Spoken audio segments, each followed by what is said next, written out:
দিনটা শনিবার। সাধারণ দিনগুলোর মতো আজও পূর্বাকাশে সূর্য উঠেছে। পাখিরা গেয়েছে গান। বিকেল গড়িয়ে সন্ধ্যা নেমছে।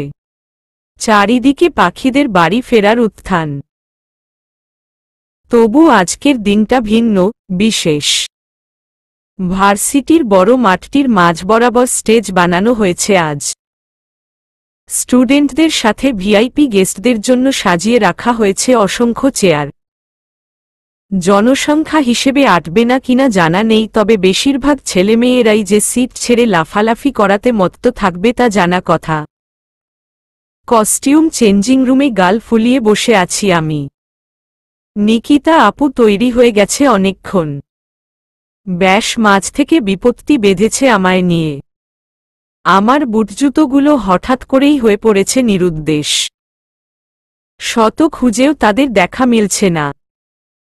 বাসা থেকে আসার সময় সবকিছু তো দেখে শুনেই নিয়ে এসেছিলাম আমি। তাহলে হারিয়ে গেল কিভাবে? জুতো ছাড়া পারফরমেন্স করবই বা কিভাবে আমি? আর যাই হোক, এসব নাচ তো অন্তত জুতো ছাড়া করা যায় না। মেজাজ এবার তুঙ্গে পৌঁছচ্ছে আমার। সবকিছু ভেঙে গুড়িয়ে ফেলবার মতো ভয়ানক মনোবাসনাগুলো একে একে উকি দিয়ে চলছে।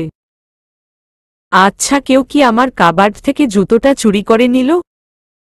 আরে ভাই, চুরি করার হলে আমায় বলতি, আমি তোকে আরো দামি জুতো ফ্রি গিফট করে দিতাম। আজকের দিনে এমন গুরুত্বপূর্ণ সময়ে কি কেউ জুতো চুরি করে? লজ্জা করে না? রাত্রি ফিরল বেশ কিছুক্ষণ বাদে, হাঁপাতে হাঁপাতে। ওর খালি হাত দুটো আবারও হৃৎপিণ্ডে ধাক্কা মারল আমার।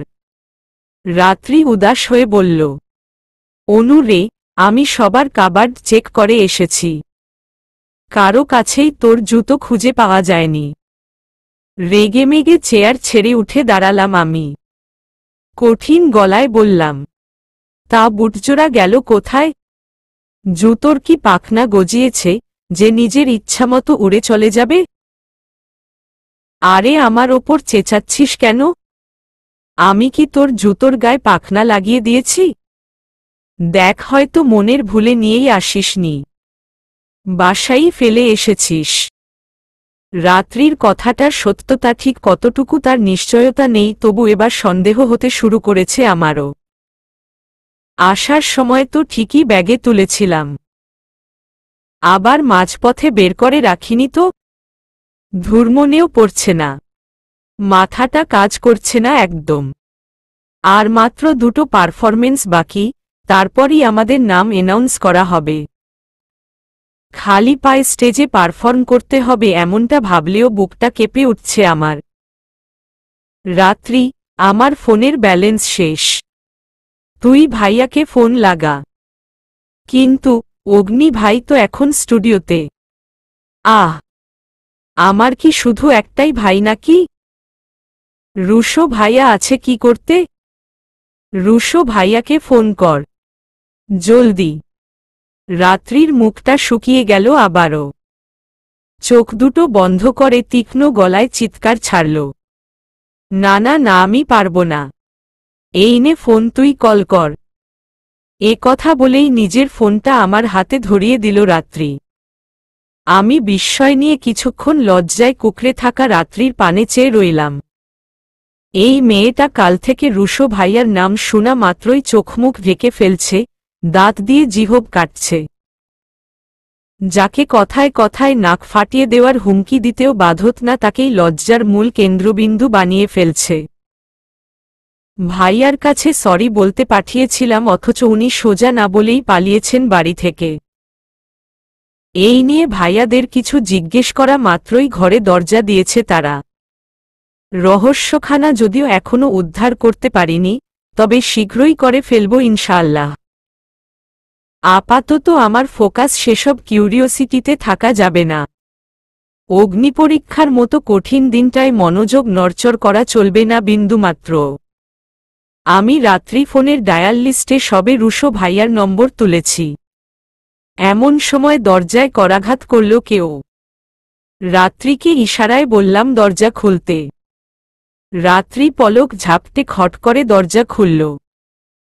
দরজার ওপার থেকে হাতে মাঝারি সাইজের একটা বক্স নিয়ে দাঁড়িয়ে থাকতে দেখা গেল রাহিত ভাইকে।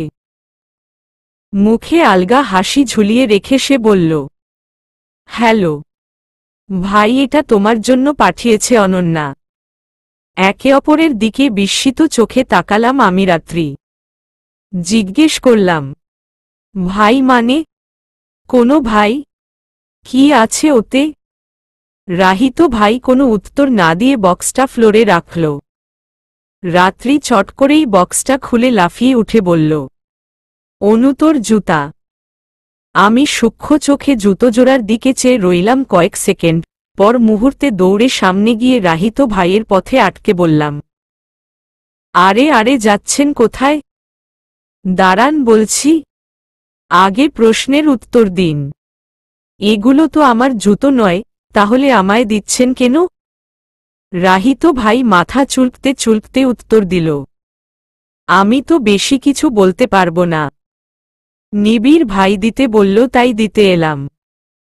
তোমার জিজ্ঞেস করার হলে ভাইকে জিজ্ঞেস করো, আমার কাজ আছে, আসছি।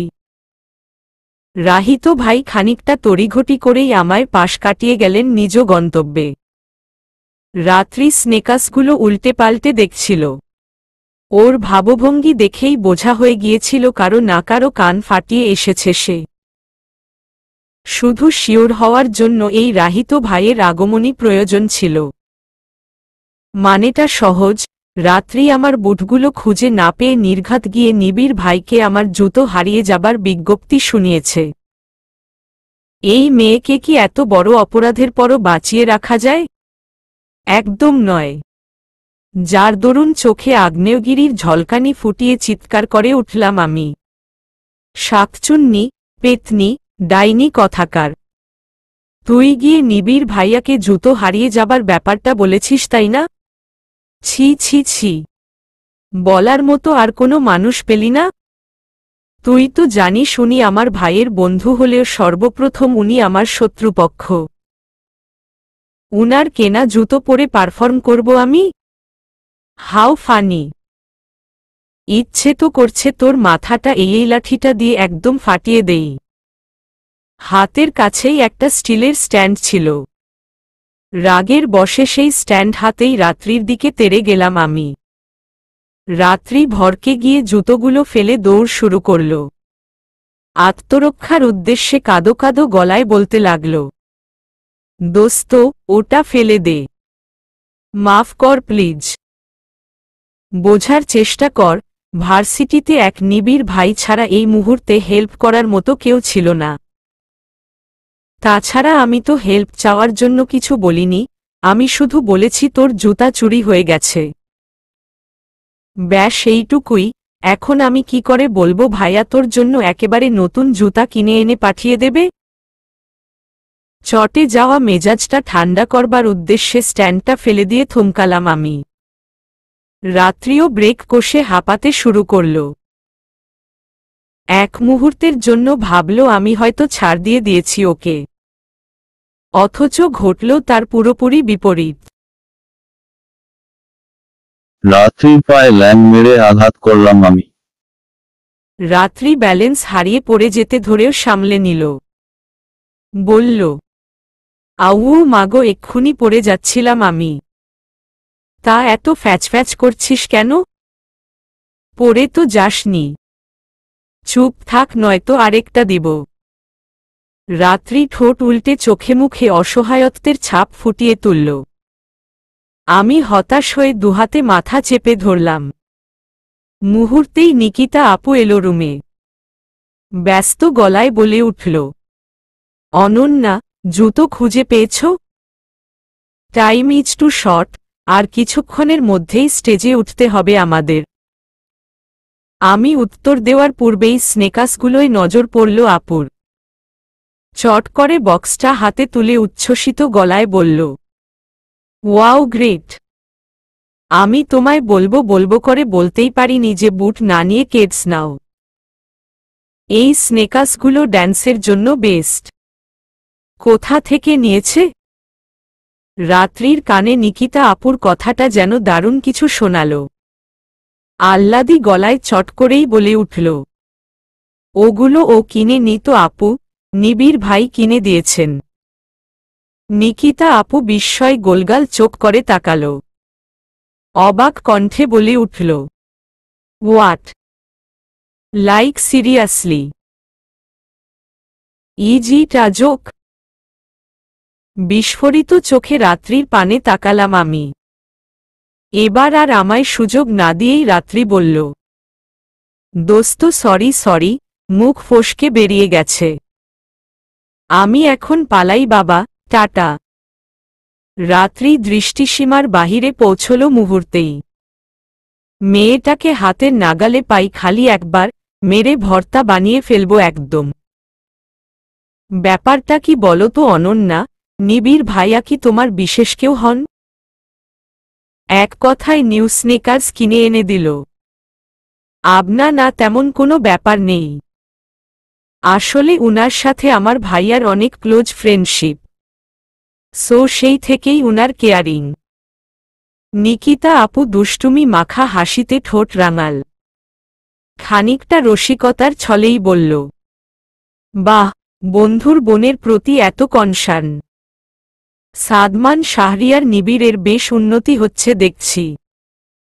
নিকিতা আপুর কথাটার অর্থ ঠিক বুঝতে পারলাম না আমি।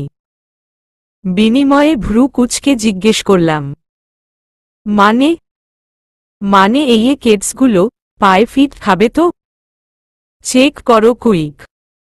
মাথা ঝাঁকিয়ে সম্মতি জানালাম আমি। অনিচ্ছা সত্ত্বেও কেডস জোড়া পায়ে ঢোকালাম। অদ্ভুত। খাপে খাপ আব্দুল্লার বাপ। এটা কিভাবে সম্ভব? উনি কি আমার পায়ের সাইজ জানতেন? এত ফিট সাইজের কেডস আনালেন কিভাবে, যেখানে আমি নিজেই সারা মার্কেট তন্নতন্ন করে খুঁজে আমার পায়ের সাইজের পারফেক্ট কোনো জুতো মিলাতে পারি না। Wow, that's too good. Ananya, নিবিড় ভাইয়ের নজর আছে বলতে হবে। যাই হোক, চলো ড্রেস আপ চেক করে নাও ফটাফট, we have only 7 minutes left. Nikita আপুর কথামতো জ্যাকেট, শার্ট, প্যান্ট সবটাই ঠিক করে দেখে নিলাম আমি। চুলগুলো ভালোমতো টাইট করে আটকে নিলাম। ব্ল্যাক কেডসগুলো ড্রেস আপের সাথে দারুণ মানিয়েছে। ব্যাশ মিসিং ছিল হ্যাট, টেবিলের ওপর থেকে হ্যাটটা তুলে মাথায় পরে নিলাম। নাও পারফেক্ট। নিকিতা আপু তারা মারল আবার। স্টেপগুলো মেমোরাইজ করতে করতে রওনা হলাম দুজনে স্টেজের উদ্দেশ্যে। বুকটা কেমন যেন দুরু দুরু কাঁপছে। ভীষণ নার্ভাস লাগছে। এই শীতের কনকনে রাতেও কপালে বিন্দু বিন্দু ঘাম জমছে। উফ, জীবনে প্রথম স্টেজে পারফর্ম করতে যাচ্ছি। আল্লাহ না করুক কোনো গোলযোগ যেন হয়ে না যায়। এবার একটি ডুয়েট পারফরমেন্সে স্টেজ কাঁপাতে আসছে সবার প্রিয় নিকিতা এবং সাথে থাকছে Ayana Jahan Ananya. Make some noise everyone. Name এনাউন্সের সাথে সাথেই করতালির আওয়াজে মুখরিত হল পুরো মহল। নিকিতা আপু আমার হাতটা শক্ত করে চেপে ধরেই স্টেজের সিঁড়ি বেয়ে উঠতে নিয়েছিল। কিন্তু এভাবে যে একটা দুর্ঘটনা ঘটে যাবে তা কল্পনার পাতাতেও ছিল না আমার। নিকিতা আপু সিঁড়িতে হোঁচট খেয়ে পড়ে গেল বিশ্রীভাবে। হাঁটুতে বড্ড বেশি আঘাত লেগেছে তার। আমিসহ আশেপাশের মানুষজন আপুকে ঘিরে ধরল তৎক্ষণাৎ। আপুকে টেনে বসিয়ে দেওয়া হলো বহু কষ্টে। আমার চোখে জল। স্টেজের এই পাশটায় বেশ কিছু সূচালো কাঠ রাখা ছিল। সেখানে আঘাত লেগেই ক্ষতি হয়েছে বেশি। আপুর হাঁটুতে কাঠগুলোর ধারালো অংশের আঘাতে রক্ত বের হয়ে পড়েছে। প্যান্ট ওপর থেকে ছিঁড়ে গেছে অনেকটা। আপু, তোমার কি খুব ব্যথা করছে? একটু সহ্য করো প্লিজ। আর আপনারা এভাবে তাকিয়ে আছেন কেন? ডক্টর কোথায়? উনাকে ডাকুন, আপুর ড্রেসিং করাতে হবে তো। নিকিতা আপু দাঁতে দাঁত চেপে ব্যথাটা হজম করার চেষ্টা চালিয়ে যাচ্ছিল। আমায় এভাবে চিন্তিত হতে দেখে ব্যস্ত গলায় বলল, অনন্যা আমি ঠিক আছি, তেমন কিছু হয়নি। তুমি চিন্তা করো না। আম এক্সট্রিমলি সরি, পারফরমেন্সটায় তোমায় সঙ্গ দিতে পারলাম না। তুমি যাও, সময় নষ্ট করো না। আপু এসব কি বলছো? আমি তোমায় ছেড়ে স্টেজে পারফর্ম করব? ইম্পসিবল। আমি পারবো না। চলো এক্ষুনি, ডক্টর আঙ্কেলের কাছে নিয়ে যেতে হবে তোমায়। নিকিতা আপু আমার ডান হাতটা নিজের হাতের মুঠোয় নিল। মায়াভরা চোখে চেয়ে বলল, listen Ananya, don't be mad. আমি আঘাত পেয়েছি, তুমি নও। তুমি একদম সুস্থ আছো। তাছাড়া পারফরমেন্সে মেইন তুমি। আমি শুধু তোমায় কোম্পানি দেওয়ার জন্য পাশে ছিলাম। ভাবো আমি তোমার সাথেই আছি। গো। তুমি পারবে, তোমায় পারতে হবে। Best of luck Ananya. বা হাতের উল্টো পিঠ দিয়ে চোখে জমা নোনা জলগুলো মুছলাম আমি। রাত্রি দৌড়ে এলো কোথায় থেকে যেন। এসেই বলল, অনু তুই যা। আমি নিকিতা আপুকে ডক্টরের কাছে নিয়ে যাচ্ছি। মাথাটা সামান্য ঝাঁকিয়ে পলক ঝাপটালাম আমি। দীর্ঘশ্বাস ফেলে উঠে দাঁড়ালাম। ওদিকে খবর পৌঁছেছে। সকলের হইচই থামাতে অ্যানাউন্স করাও হয়ে গেছে। দুঃখিত, একটা ছোট্ট অ্যাক্সিডেন্ট ঘটে গেছে। নিকিতা আসার পথে আঘাত পেয়ে ইনজুর্ড হয়ে গেছে। Please don't make noise. Nikita performance না করলেও অনন্যা আসছে। আপনারা আরেকটু ধৈর্য ধরুন দয়া করে। অ্যানাউন্সমেন্ট শেষ হওয়ার হয়তো 2 মিনিট বাদে কাপা কাপা পা নিয়ে স্টেজে গিয়ে দাঁড়ালাম আমি। আবারও করতালিতে ফেটে পড়ল মঞ্চ। রংবেরঙের লাইটগুলো সাদা আলোকে মিয়ে দিয়ে জ্বলে উঠল। খানিকটা দূরে নজর ফেলতেই দেখা মিলল একটি ভাবলেশহীন মুখশ্রীর। সেই চেনা গম্ভীর চোখ দুটোর গভীর চাহনি। ঘন পল্লবে ঘেরা চোখ দুটো পলক ঝাপটাল হঠাৎ। এক মুহূর্তের জন্য মনে হল হয়তো আশ্বাস জানালো কিংবা স্বাভাবিকতার সাথে মিল রেখেই পলক ফেলল। সঠিক উত্তর জানা নেই, বুকটা ভীষণ ভারী হয়ে রয়েছে আমার। স্পিকারে ফেক লাভ গানটা শুরু করার মুহূর্তে মনে হল স্টেপগুলো ঠিক মনে পড়ছে না আমার। গুলিয়ে ফেলছি, একটার সাথে আরেকটা জট পাকিয়ে যাচ্ছে। পাজেল ডামি, গুলিয়ে ফেলা স্টেপগুলো মেমোরাইজ করার চেষ্টা চালাতে চালাতেই ড্যান্স শুরু করলাম। প্রথম করতালির আওয়াজ বেশ বাড়ছিল, কিন্তু মাঝপথে হাত পাগুলো কেমন যেন কেঁপে উঠতে শুরু করল। নার্ভাসনেসগুলো আষ্টেপৃষ্ঠে জড়িয়ে নিল আমায়। না হচ্ছে না। এভাবে হচ্ছে না, এভাবে হয় না। আমি ভুল করছি, বল হারিয়ে ফেলছি। এই সময় আমার পেছনে থেমে থাকার কথা এবং নিকিতা আপুর কভার করার কথা ছিল সামনে। অথচ আমি এখন একা, নিঃসঙ্গ। হঠাৎ কারো হাত এসে বা হাতটা চেপে ধরল আমার। আমায় সম্পূর্ণ 360 ডিগ্রি কোণে ঘুরিয়ে পেছনে দাঁড়া করালো এবং সামনে গিয়ে নিকিতা আপুর জায়গায় সেইম স্টেপগুলো তুলতে শুরু করল। অবাক করা বিষয়, এবারে কোনো করতালির আওয়াজ কানে পৌঁছল না আমার। চারদিকে বিস্ময়, হাহুতাশ কিংবা অবাক করা চিৎকার। ব্যাপারটা বড্ড স্বাভাবিক। স্বপ্নেও যেই জিনিসটা কখনো সম্ভব হতো না তা স্বচক্ষে, বাস্তবে ঘটতে দেখলে যে কারোরই এমন রিয়াকশন হওয়ার কথা। যেমনটা হয়েছে আমার, তবে আমি বাকরুদ্ধ। নিবিড় ভাইয়া আমায় নিজের দিকে ঘুরিয়ে কানের কাছে মুখ নিয়ে গেলেন। ফিসফিসিয়ে বললেন, don't worry, I'm with you Ananya. Medical college পেরিয়ে কিছুদূর হেঁটে এগুলেই পড়ে মোড়। তার ডান সড়ক ধরে 5 মিনিটের মতো যেতে হল কাঙ্ক্ষিত পার্কের উদ্দেশ্যে। চারিদিকে ঝলমলে অজস্র আলো। অবাক করা বিষয়ে আজ পার্কটা রাতের অন্ধকারে মোড়ানোর বদলে উজ্জ্বলতা ছড়াচ্ছে বহুগুণ। গোল টেবিল জুড়ে ছড়িয়ে ছিটিয়ে রয়েছে অসংখ্য গোলাপের পাপড়ি। ঠান্ডা মৌসুমের গাহিম করা বাতাসে শিরশিরে অনুভূতি হচ্ছে, সাথে ভয়ানক এক আতঙ্কে কেঁপে উঠছে নিত্যর বুক।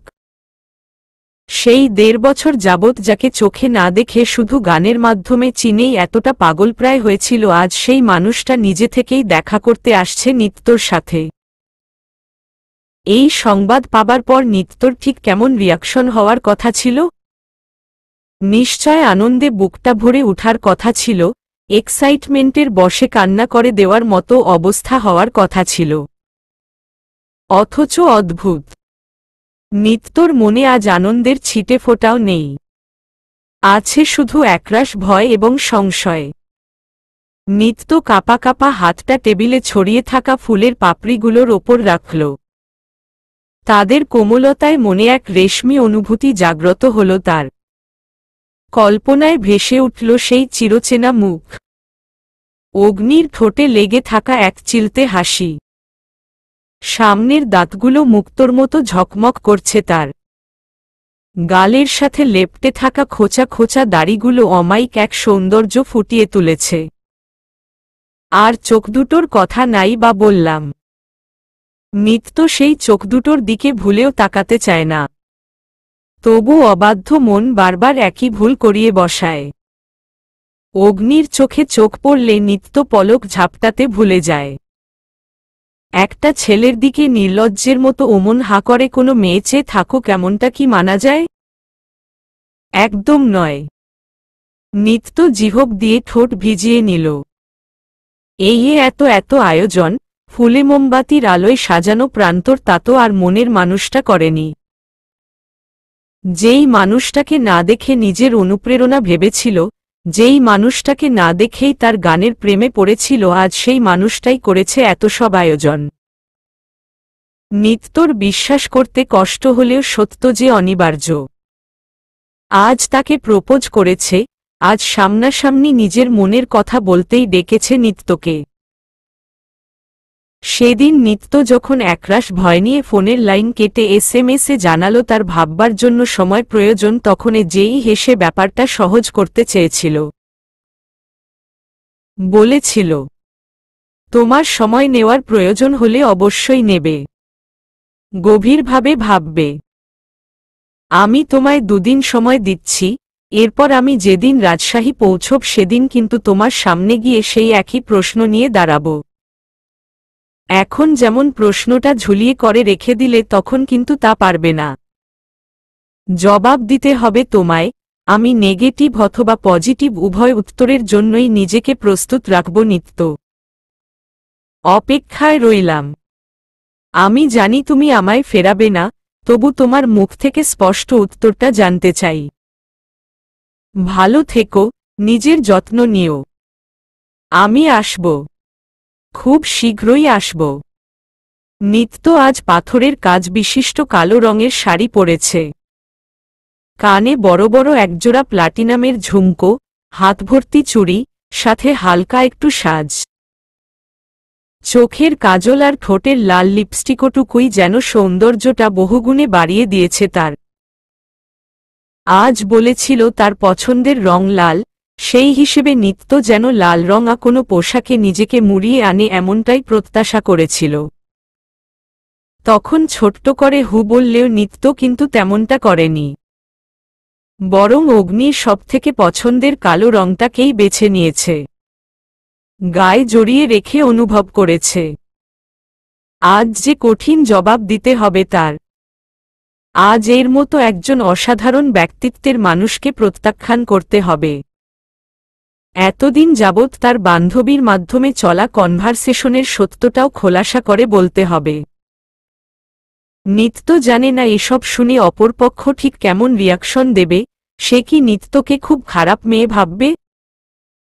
ভাবতেই পারে, নিত্য তো প্রশংসা করার মতো ভালো কোনো কাজ করেনি।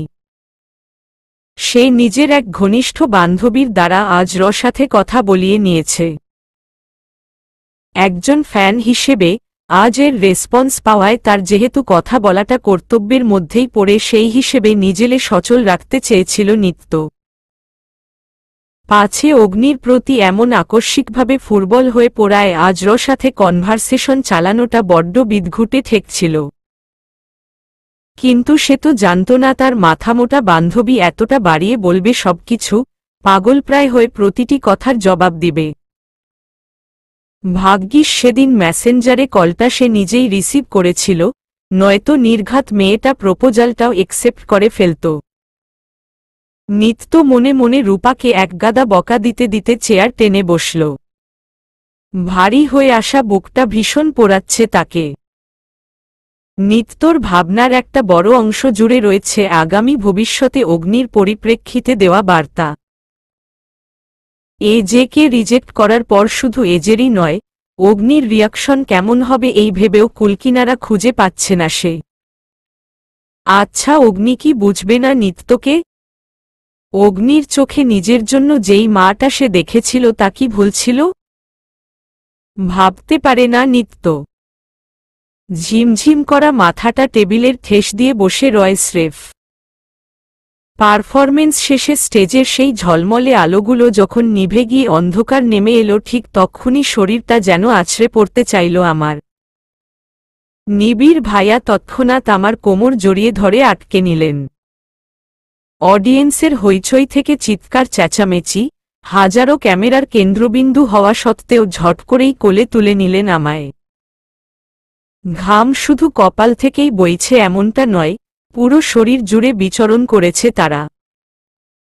শ্বাস নিতে ভীষণ সমস্যা হচ্ছে, ঘন ঘন উঠানামা করা বুকটা জ্বালাপোড়ার মতো ব্যথা তীব্র ব্যথার সৃষ্টি করছে আমার। নিবিড় ভাইয়া আমায় দুহাতে নিজের বুকে আগলে ধরে সকলকে পাশ কাটিয়ে নেমে যেতে ধরলেন। তবে মাঝপথেই বাধা হয়ে দাঁড়ালো স্টুডেন্টরা। আমাদের ঘিরে ধরে মুহূর্তেই পথ আটকে দিল তারা। নিবিড় ভাইয়া রক্তবর্ণ চোখে তাকালেন, কঠিন গলায় বললেন, মেয়েটা অসুস্থ, এই মুহূর্তে কোনোরকম গ্যাদারিং পছন্দ করব না আমি। Got it? Now please excuse আসো। সকলেই এক প্রকার চুপসে যাওয়া মুখ নিয়ে সাইডে সরে দাঁড়াল। মেয়েদের গোপনে চলা ফিসফাস লানে এসেছিল যদিও, তবে সেসবে বরাবরের মতো আজও পাত্তা দিলেন না নিবিড় ভাই। এক মুহূর্ত অপেক্ষা না করে বড় বড় ধাপ ফেলে এগিয়ে যেতে লাগলেন। আমার চোখ তখনও আধখোলা। শরীরের সবটুকু এনার্জি হারিয়ে ফেলেছি বোধহয়। যার দরুন সবকিছু উপলব্ধি করতে পারলেও উনার কোল থেকে নেমে হেঁটে যেতে পারছি না। নিবিড় ভাইয়ার কোলেই সমস্ত ভার ছেড়ে লেপ্টে রয়েছি। নিবিড় ভাই দ্রুত পা চালিয়ে আমায় ডক্টরের চেম্বারে এনে থামলেন। সিটের এক কোনায় নিকিতা আপু এবং রাত্রি বসা ছিল। আমাদের দেখতেই চট করে উঠে দাঁড়ালো রাত্রি। নিকিতা আপু চেষ্টা চালিয়ে উঠতে নিতেই নিবিড় ভাই চোখের ইশারায় উঠতে মানা করলেন। বসে থেকেই চিন্তিত গলায় নিকিতা আপু প্রশ্ন ছুড়ল, নিবিড় ভাই, অনন্যার কি হয়েছে? এমন অচেতন দেখাচ্ছে কেন ওকে? নিকিতা আপুর প্রশ্ন শেষ হতে না হতেই রাত্রি কম্পিত কণ্ঠে বলে উঠল, হায় আল্লাহ, অনুর কি হয়েছে? এই অনু, এভাবে নিবিড় ভাইয়ার কোলে চুপ করে শুয়ে আছিস কেন? কথা বল। নিবিড় ভাই জবাব না দিয়ে আমায় বেডে শুইয়ে দিলেন। ব্যস্ত গলায় বললেন, এখন এত কিছু বলার সময় নেই। তোমরা প্লিজ নয়েজ ক্রিয়েট করো না।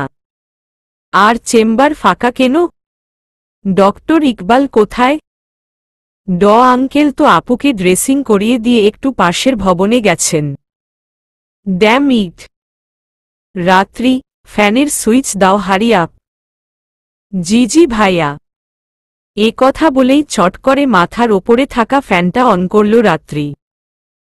মুহূর্তেই গণনাযোগ্য পাখাগুলো গণনার অস্তিত্ব হারাল। শা শা শব্দে ঘূর্ণায়মান অবস্থায় তীব্র হাওয়ার মেলা বসাল। আমি শক্তিহীন শরীরটাকে বেডের ওপর ছেড়েই চোখ দুটো বুজে রইলাম। জোরে জোরে শ্বাস টেনে অক্সিজেনের অভাবটা মেটাবার চেষ্টা চালাতে থাকলাম।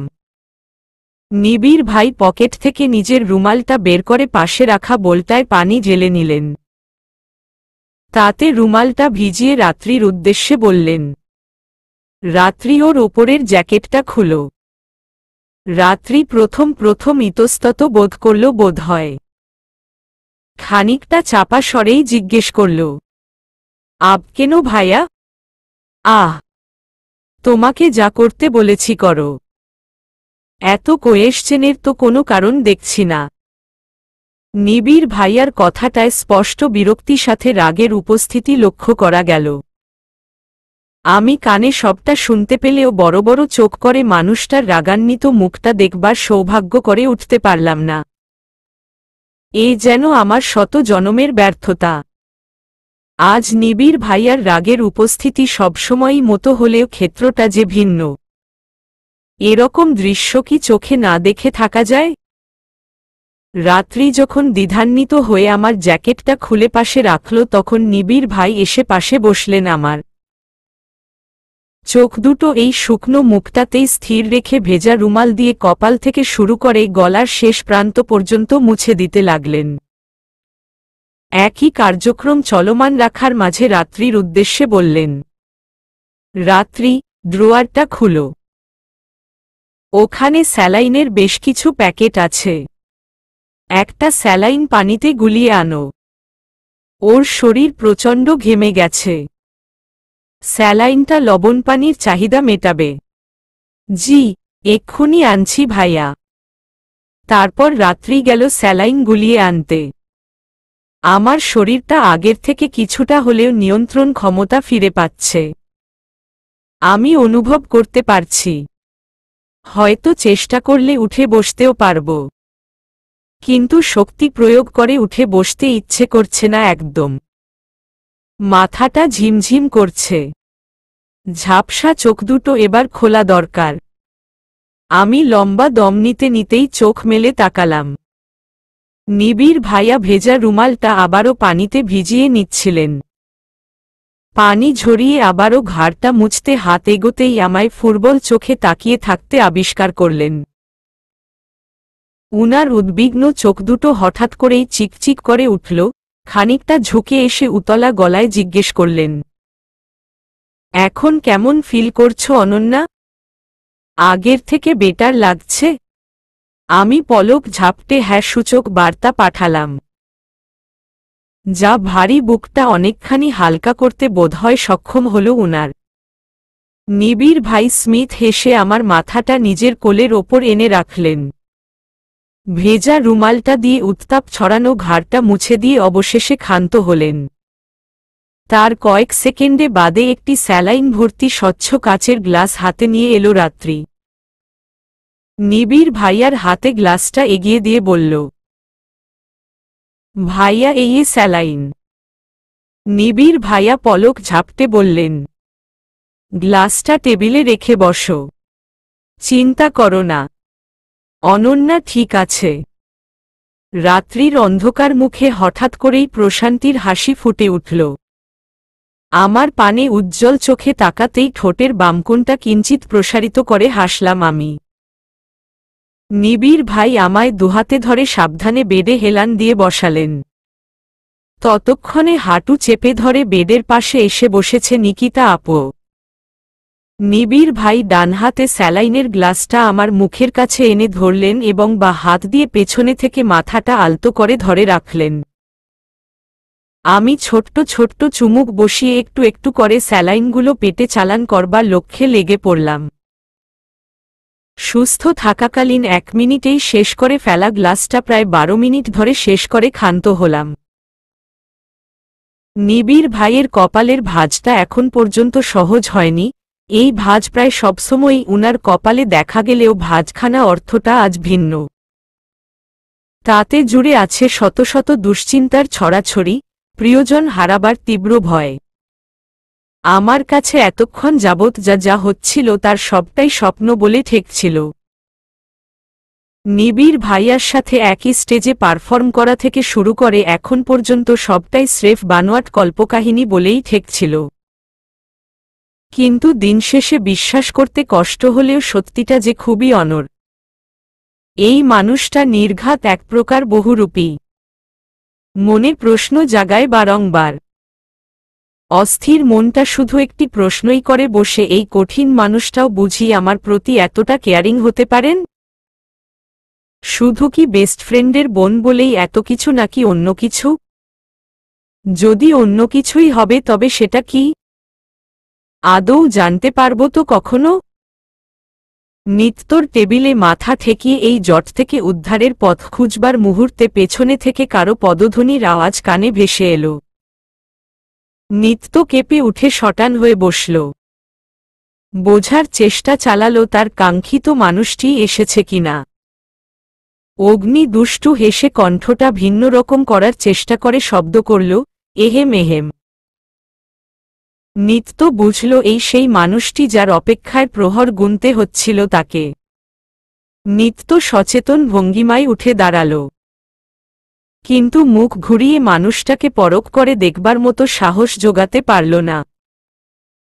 উল্টো দিকে মুখ ঘুরিয়ে রেখেই বলে উঠল, ওখানেই দাঁড়ান, একদম এগোবেন না।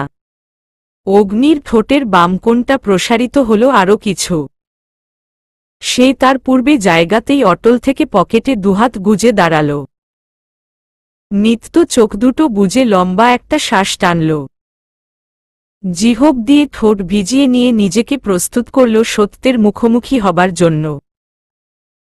অতঃপর হাতের মুঠো শক্ত করে বলতে শুরু করল, আপনাকে আজ নতুন করে একই প্রশ্নটা করতে হবে না। এ যে আমি নিজেই আজ উত্তরটা জানাতে এসেছি আপনাকে। আপনি দয়া করে আমায় ভুল বুঝবেন না। আমি জানি আমি যা যা বলবো তা শোনার পর আপনি আমায় অনেক খারাপ ভাববেন, রেগে যাবেন, অকথ্য ভাষায় গালিও দিতে পারেন। তবু আপনাকে সত্যগুলো জানানো দরকার। আপনি ধৈর্য নিয়ে আমার কথাগুলো শুনবেন প্লিজ। আমি আসলে আপনাকে ভাষায় বলে প্রকাশ করতে পারবো না আমি আপনার ঠিক কত বড় ভক্ত। আপনার গান, আপনার কণ্ঠ, আপনার পার্সোনালিটি সবকিছুতেই মুগ্ধ আমি। কিন্তু একটা কথা কি জানেন, ভালো কিন্তু আমার শাহরুখ খানকেও লাগে, কিন্তু তাই বলে তাকে নিজের হাজবেন্ড ভেবে তো ভালোবাসব না আমি, তাই না? আপনিও ঠিক সেরকমই একজন মানুষ। আপনার আমার মাঝে একজন সিঙ্গার এবং ফ্যান বহির্ভূত কোনো সম্পর্ক নেই। আর রইল আপনার সাথে অনেক ক্লোজভাবে কথা বলা, নিজের দুর্বলতা প্রকাশ করা। আসলে সত্যটা কি জানেন? সেসব কিছুই মিথ্যে ছিল। এই এতগুলা দিন আপনার সাথে আমার যোগাযোগ, অথচ সত্যিটা হলো আপনার সাথে আমি হাতে গোনা দুয়েকবার বাদে কথাই বলিনি। আমার আইডি থেকে আমারই এক বান্ধবীর দ্বারা কথা বলিয়ে নিয়েছি। সেও আমার মতোই আপনার অনেক বড় ভক্ত। হয়তো সেই জায়গা থেকেই অনেকটা ক্লোজভাবে আপনার সাথে কথা বলে ফেলেছে। আর আমার হয়ে কিন্তু ওই আপনাকে আমার ছবিগুলো পাঠিয়েছে। আপনি হয়তো খেয়াল করলে দেখবেন আমার আইডিটি নতুন খোলা, ফেক একটা অ্যাকাউন্ট। সেই আইডির পাসওয়ার্ড আমার কাছেও যেমন ছিল তেমন ছিল ওর কাছেও। আপনি হয়তো আমায় ছবি দেখে পছন্দ করেছেন কিংবা কথাবার্তা বলে পছন্দ করেছেন। আমি এক্সাক্টলি জানি না, ইনফ্যাক্ট আমি জানতেও চাই না। আমি শুধুমাত্র আপনার আর আমার মাঝে একটা সচল যোগাযোগ রাখার জন্যই ওকে দিয়ে কনভারসেশনটা কন্টিনিউ করতে বলেছিলাম। এখন হয়তো প্রশ্ন করবেন আমি নিজেও তো আপনার সাথে যা ফ্যান কথা বলতে পারতাম, কিন্তু আমি তা করলাম না কেন? তবে উত্তরটা আমার কাছে আছে আর আমি মনে করি আপনাকে সবটা খুলে বলা দরকার। না, আমি বলছি না আমি আপনাকে অপছন্দ করি। আপনি আগেও আমার কাছে যেমন একজন গ্রেট সিঙ্গার এবং অনুপ্রেরণা হিসেবে ছিলেন, আজও ঠিক তাই আছেন। আমি আপনাকে যা হিউম্যান বিং ভালোবাসি, তবে আপনি আমার থেকে যেই ভালোবাসাটা এক্সপেক্ট করছেন সেই ভালোবাসাটা আমি অন্য কাউকে দিয়ে ফেলেছি। যে আমি জানি না কিভাবে, কিন্তু এটাই সত্যি, আমি আপনার কাজিন অগ্নিকে ভালোবেসে ফেলেছি। হ্যাঁ, এটাও ঠিক, এই কথাটা এখনো মুখ ফুটে বলা হয়ে ওঠেনি। জানি না কখনো সাহস করে বলতে পারবো কিনা। তবু উনার জায়গাটা শুধু উনারই। অন্য কেউ সেই জায়গাটা নিতে পারবে না, কখনো না। নিত্য একনাগারে এতগুলা কথা বলে অবশেষে দম নিল। বুকে চেপে রাখা পাহাড় সমান কঠিন কথাগুলো আওড়ে ফেলার প্রায় সাথে সাথেই চোখ থেকে দুফোঁটা নোনা জল গড়িয়ে পড়ল তার। পেছনে থাকা অগ্নি বহুকাঙ্ক্ষিত প্রেমিকার মুখ থেকে তার মনের কথাগুলো শুনে স্তব্ধ হয়ে দাঁড়িয়ে রইল স্রেফ। প্রচণ্ড খুশিতে মানুষ নাকি আত্মহারা হয়ে পড়ে পুরো বাড়িঘর দাপিয়ে বেড়ায়, চিৎকার করে সবাইকে তার খুশির খবরটা জানাতে চায়, কিন্তু অগ্নির বর্তমান অনুভূতিটা ভিন্ন। এই অনুভূতি মুখ ফুটে প্রকাশ করবার মতো নয়, আর না সম্ভব কাউকে বলে বোঝানো। অগ্নি স্রেফ অপলক চেয়ে রইল তার প্রেয়সীর পানে। মনে মনে আওড়ে চলল, না, আমি ভুল ছিলাম না, আমি ঠিক ছিলাম, আমার ধারণা আমার ভাবনা সব ঠিক ছিল। আমার নিত্য ওরকম মেয়ে নয়, ও আমায় ভালোবাসে, নিজের সবটা দিয়েই ভালোবাসে। আমি ভুল কাউকে ভালোবাসিনি, ভালোবাসাময় একটি সঠিক মেয়েকেই ভালোবেসেছি। অগ্নি বুকভরা স্বস্তি নিয়ে শ্বাস ছাড়ল। ঝুঁকে এক পলক নিজের দিকে তাকাল। সে নিজেও ব্ল্যাক শার্ট, ব্ল্যাক ব্লেজার পরিধান করেছে আজ। নিত্য যে তার পছন্দের রংটাতেই নিজেকে মোড়াবে তা ধারণা করেনি পূর্বে, যার দরুন একের পর এক চমকগুলো ম্যাজিকের মতো লাগছে তার। নিত্য অপেক্ষা করছিল এজের পক্ষ থেকে পাওয়া কোনো উত্তরের, তবে বিপরীতে কোনো জবাব কিংবা ফিরে যাওয়া পদধ্বনি শুনতে না পেয়ে কপাল কুঁচকাল। মুখ না ফিরিয়েই জিজ্ঞেস করল, আপনি কিছু বললেন না যে? আপনি কি ফিরে যাচ্ছেন? এজ। অগ্নি প্রশান্তির হাসি হেসে দুধাপ পেছাল। এবার আর কণ্ঠে বিকৃতি না এনে নিজের স্বাভাবিক গলাতেই বলল, আমি চলে গেলে আপনি খুশি হবেন তো মিস নিত্য? নিত্য চমকে উঠল সঙ্গে সঙ্গে। এ কার গলা শুনল সে? অগ্নি। কিন্তু অগ্নি এখানে কিভাবে এলো? নিত্য তৎক্ষণাৎ উল্টোদিকে ফিরল, চোখে একরাশ বিস্ময় নিয়ে। অগ্নির সাথে করে আনা নিজের গিটারটা হাতে নিল। গিটারের টুনটান শব্দে গলা মিলিয়ে মণিমুগ্ধকর গলায় গাইতে শুরু করল, আমি ভাবতে পারিনি তুমি বুকের ভেতর ফাটছ, আমার শরীর জুড়ে তোমার প্রেমের বীজ। আমক থামতে পারিনি, তোমার গালে নরম দুঃখ, আমায় দুহাত দিয়ে মুছতে দিও প্লিজ। রাত বাড়ছে, ঘড়িতে ঘণ্টার কাঁটা আজও নিজ নিয়মানুসারে ঘুরছে। সময়ের সাথে সাথে বাড়ছে কুয়াশা, চারদিক ঢেকে নিজেদের রাজত্ব গড়তে চাইছে বোধহয় তারা। কিছুক্ষণ আগেই যেখানে ঘেমে একাকার হয়ে গিয়েছিলাম সেখানে কাঁপুনি দিয়ে ঠান্ডা বাঁধিয়েছি বর্তমান। জ্বরের নানু কাকা সহ সব আত্মীয়রাই বুঝি এই অভাগী মেয়েটার সাথে দেখা করতে আসছে আজ। শার্টের ওপর এই সামান্য একটা জ্যাকেটে শীত কমছে তো নাই, বরং সমবেগে প্রকোপ বাড়ছে। আজ প্রোগ্রামটা কম করে হলেও চলত 11টা পর্যন্ত। তবে হঠাৎ এমন বিব্রতকর অবস্থার সৃষ্টি হওয়ায় একটু সুস্থ বোধ করতেই বাড়ি ফেরার বায়না জুড়ে দেই আমি। নিবিড় ভাইয়াও তাতে সায় দেন। অডিয়েন্স যখন হামলে পড়ার জন্য প্রস্তুতি নিয়ে থাকে ঠিক তক্ষুনি তাদের কাজকলা দেখিয়ে সবার চোখের সামনে দিয়ে নিয়ে আসেন আমায়। গ্যারেজ থেকে গাড়ি বের করে আমায় বসতে বলে উঠে পড়েন নিজেও। রাহিত ভাই বারবার করে বলেছিল, ভাই আমি থাকতে আপনি কেন গাড়ি চালাবেন? আপনি পেছনে বসুন, আমি ড্রাইভ করছি। কিন্তু নিবিড় ভাইয়ার লেজটা উনার মতোই বাঁকা। শতবার করে বলার পরও উনার সাফ জবাব, অ্যাসিস্ট্যান্টের মতো থাক। ড্রাইভার হওয়ার ফন্দি আর্টিস্ট না, ওটা পদটা আকবরেরই থাকবে। এ কথা বলেই গাড়ি টান দেন উনি। যাবার আগে বলে যান মিডিয়ায় ভুয়া তথ্যগুলো প্রচারের দিকটা দেখে নিতে। আজকে নিউজফিড জুড়ে যে বর্ষর বিস্ফোরণ হবে তা যদিও স্পষ্ট জানা কথা। নিবিড় ভাই ড্রাইভিং সিটে বসে বেশ মনোযোগ সহকারে স্টিয়ারিং ঘুরিয়ে যাচ্ছেন। গায়ে চকলেট কালারের হুডি, জিন্সের প্যান্ট। তবে আজ চুলগুলো সেট হয়ে নেই, এলোমেলো হয়ে কপাল জুড়ে বিচরণ করছে তারা। অদ্ভুত। তাতে তো উনাকে একটু হলেও পচা দেখতে লাগা উচিত ছিল, অথচ চেয়ে দেখো, সৌন্দর্যের ছিটে ফোটাও কমেনি মানুষটার, বরং বেড়েছে শতাধিক। ঘেমে ভিজে যাওয়া এলোমেলো চুলগুলোর জন্য আজ বাড়াবাড়ি রকমের সুন্দর লাগছে নিবিড় ভাইকে। উনার কপাল, চোখ, নাক, ঠোঁট আর ভ্রুর পাশের বাদামি তিলটা, উফ, ভয়ঙ্কর সুন্দর এক সৃষ্টি এই তিল। হঠাৎ নজর পড়লে চোখ ফেরানো মুশকিল। এক দেখাই বুক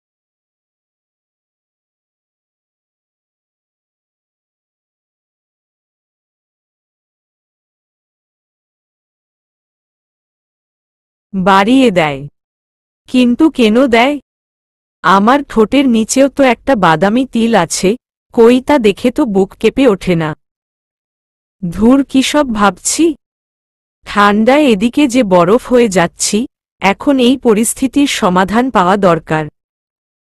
আমি যখন ঠান্ডায় জমে কুকরিমুকরি হয়ে বসে এমন সময় সামনে দৃষ্টি রেখেই বললেন নিবিড় ভাই, উইন্ডো বন্ধ করে দিব?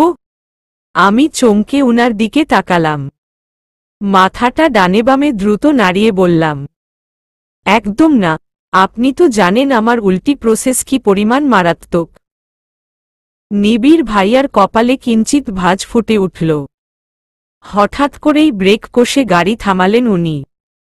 তারপর নিজের গায়ে জড়িয়ে রাখা হুডিটা খুলতে ধরলেন। আরে, আপনি হুডি খুলছেন কেন? কি পরিমাণ ঠান্ডা আপনার কোনো ধারণা আছে? হুডি খুলতে খুলতেই জবাব দিলেন, ধারণা আছে বিধায় খুলছি। পকপক না করে চুপ থাকলে খুশি হব। আমি গাল ফুলিয়ে থম মেরে রইলাম। ব্যাটার চামড়া কি গন্ডারের? ঠান্ডা ঠুন্ডা লাগে না নাকি? এত চর্বি কোথায় থেকে আসে মানুষটার? নিবিড় ভাইয়া হুডিটা খুলে নিজের এলোমেলো চুলগুলোয় হাত চালালেন। হঠাৎ করেই অপ্রত্যাশিতভাবে হুডিটা আমার কোলে ছুঁড়ে মের্স বললেন, গায়ের জ্যাকেটটা খুলো। আমি চোখ দুটো রসগোল্লা বানিয়ে তাকালাম।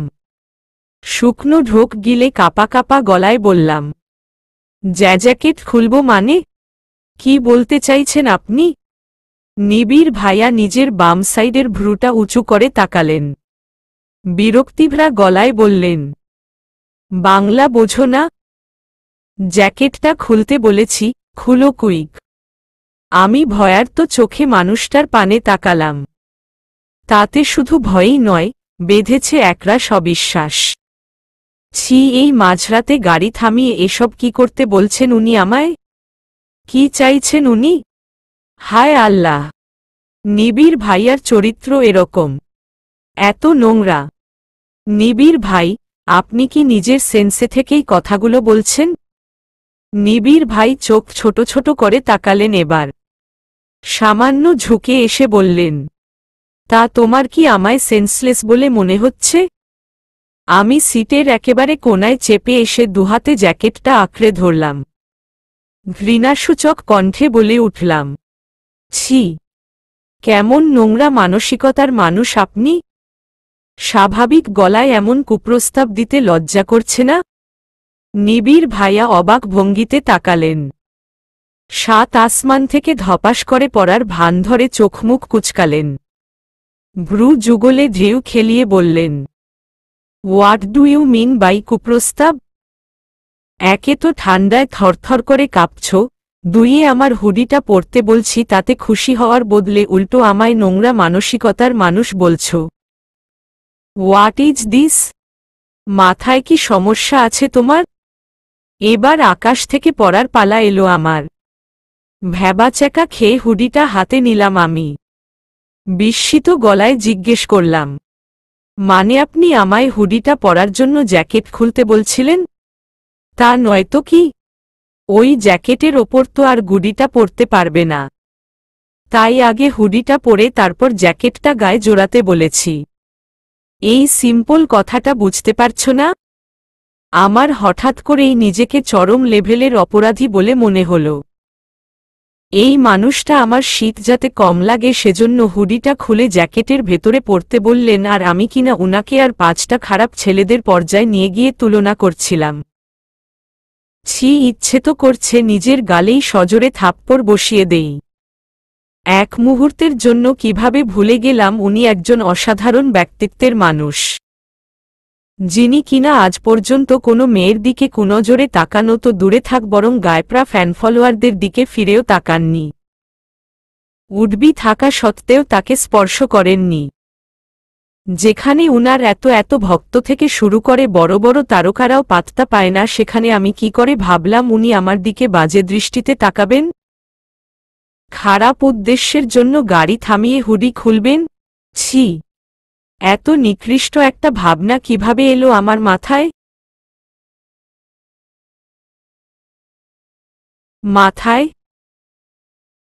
হ্যালো, আমি তো জাস্ট আইডিয়া করেছিলাম তোমার মাথায় প্রবলেম আছে, কিন্তু বাস্তবেই যে তোমার মাথায় এত বড় প্রবলেম আছে তা তো জানতাম না। হুডিটা কি পরবা নাকি জানালা লাগিয়ে দিব? কোনটা? আমি ভাবনা জগৎ থেকে বেরিয়ে এলাম নিবিড় ভাইয়ার বলা উপরোক্ত কথাটায়। খানিকটা চমকে উঠেই হুডিটা উনার কোলে ফিরিয়ে দিলাম। মাথাটা ডানে বামে নাড়িয়ে বললাম, আমার শীত করছে না। আপনার কলঙ্কিনী হুডি আপনার কাছেই রাখুন। কলঙ্কিনী hoodie? What are you saying? এসব ইউজলেস কথাবার্তা ছাড়া আর কিছুই জানো না নাকি? রেগে বোম হয়ে একথা বলেই নিবিড় ভাই খানিকটা ঝুঁকে এলেন। আকস্মিক নিজের ঠান্ডা হাতটা আমার কপালে ছোঁয়ালেন এবং প্রায় সাথে সাথেই হাত সরিয়ে চিন্তিত চোখে তাকালেন। ও মাই গড, গা তো জ্বরে পুড়ে যাচ্ছে। এই মেয়ে এইটুকুর মাঝে জ্বর বাঁধালে কি করে? ও জ্বর বাঁধিয়েছি বুঝি?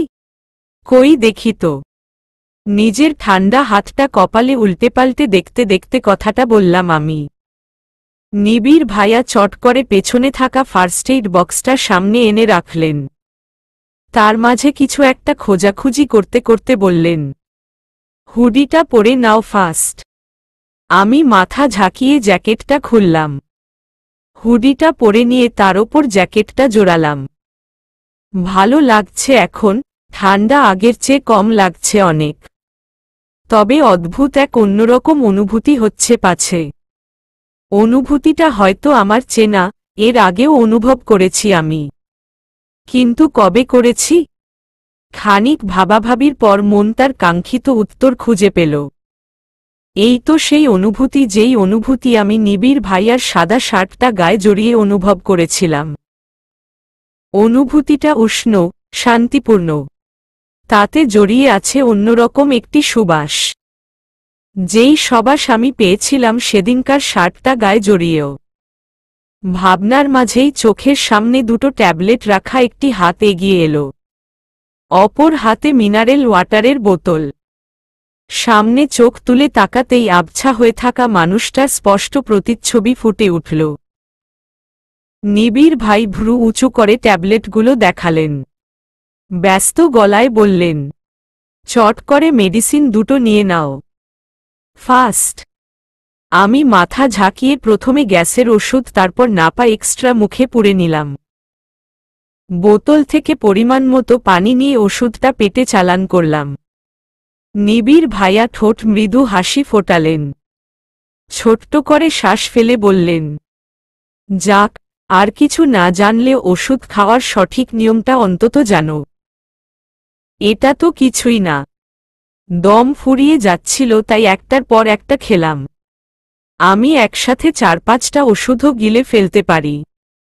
ব্যাস, সিরাপটা খেতে পারি না। মনে হলেই ইয়াক। নিবিড় ভাইয়া হতাশ চোখে তাকালেন।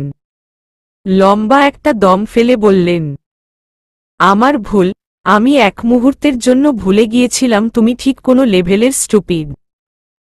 নিত্য তখনও পাথর সেজে দাঁড়িয়ে অগ্নি গাইতে গাইতে এক ধাপ করে এগোল। গিটারের টুংটাং শব্দে সুর মিলাতে মিলাতে নিত্যকে কেন্দ্র করে হাঁটতে লাগল। এখন অনেক রাত। তোমার কাঁধে আমার নিঃশ্বাস। আমি বেঁচে আছি। তোমার ভালোবাসায়। ভালোবাসায়। অগ্নি লম্বা সেই সুর টেনে গানটা শেষ করল। নিত্যর টলমলে চোখ দুটো অবাক খুশি ভাব নিয়ে দেখছিল তাকে। বিশ্বাস করতে ভীষণ কষ্ট হচ্ছিল। অগ্নি আর এ যে তবে একই মানুষ, একই সত্তা, একই শরীরে দুটো ভিন্ন পরিচয়ের মানুষের বসবাস। নিত্য কাঁপা কাঁপা গলায় অস্ফুট স্বরে বলল, অগ্নি আপনি। অগ্নি দাঁড়াল। নিত্যর মুখোমুখি হয়ে মিষ্টি করে হাসল। বলল, হ্যাঁ আমি অগ্নি, আয়ান জুবাইর অগ্নি ওরফে এজে। আপনার প্রিয় একজন সিঙ্গার এবং ভালোবাসার মানুষ। শেষ দুটো শব্দ নিত্যর কানে কানে ফিসফিসিয়ে বলল অগ্নি। নিত্যর শরীরে অদ্ভুত এক শিহরণ খেলে গেল। কেঁপে উঠল বুক, সাথে শরীরের লোমগুলোও দাঁড়িয়ে গেল। ঠান্ডায় নয়, অগ্নির দেওয়া শিহরণে। অগ্নি দুহাত নিত্যর দুগালে আলতোভাবে রাখল।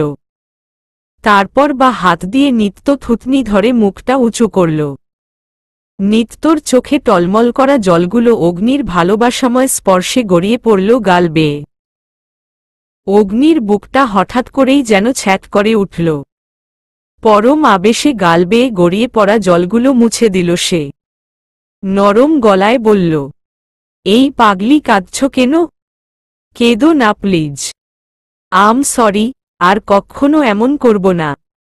মাফ করো প্লিজ। নিত্য বাচ্চাদের মতো মুখ করে অগ্নির বুকে ক্রমাগত কিল বসাতে শুরু করল। এত বড় একটা লুকোচুরি খেলা খেলল অথচ কোনো শাস্তি পাবে না, তা কখনো হয়? একদম নয়। নিত্য প্রতিবাদী গলায় বলতে থাকল, আপনি খারাপ, ভীষণ খারাপ একটা মানুষ। আমার সাথে এরকম কিভাবে করতে পারলেন আপনি?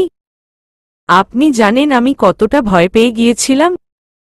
আপনি এজেকে আলাদা একটা মানুষ বানিয়ে কেন অভিনয় করলেন বলুন? অগ্নি নিত্যর বাচ্চামোগুলো দারুণ উপভোগ করছিল। ম্যাচিউর একটা মেয়ে যার মুখে কিনা সবসময় সৌজন্যের হাসি লেগে থাকত, আজ সে অগ্নিকে আপন ভেবে তার ভেতরের অভিমানের প্রকাশ করছে, বাচ্চাদের মতো হাত পা ছোটাছুটি করছে। অগ্নি হেসে ফেলল নিত্যর এমন কার্যকলাপে। হাত দুটো আচমকা চেপে ধরে বলল, আরে হয়েছে হয়েছে, আর কত মারবে? আমায় বলার সুযোগ তো দাও। এভাবে তো মার খেতে খেতে অক্কা পেয়ে যাব। নিত্য ফুঁসে উঠে কিল বসানো থামাল। অভিমানী গলায় বলল, বলুন, কেন করেছিলেন এমন? অগ্নি ছোট্ট করে শ্বাস ফেলল। ঠোঁটে চমৎকার এক হাসি ফুটিয়ে বলল, আমি চাইলেই পারতাম তোমায় সেদিন কফি শপেই নিজের পরিচয়টা দিয়ে দিতে, কিন্তু আমি দেইনি। কারণটা কি জানো? নিত্য মাথাটা ডানে বামে নাড়িয়ে না বলল, আমি যে তোমায় প্রথম দেখাতেই ভালোবেসে ফেলেছিলাম নিত্য। নিত্য বিস্ময়ভরা চোখে তাকাল।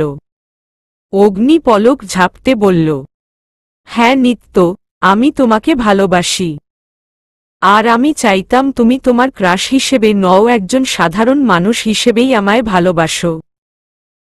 সেদিন যদি আমি তোমাকে আমার আসল পরিচয়টা দিয়ে দিতাম তবে হয়তো আমাদের প্রেমটা অনায়াসেই হয়ে যেত, কিন্তু এই তৃপ্তিটা পেতাম না।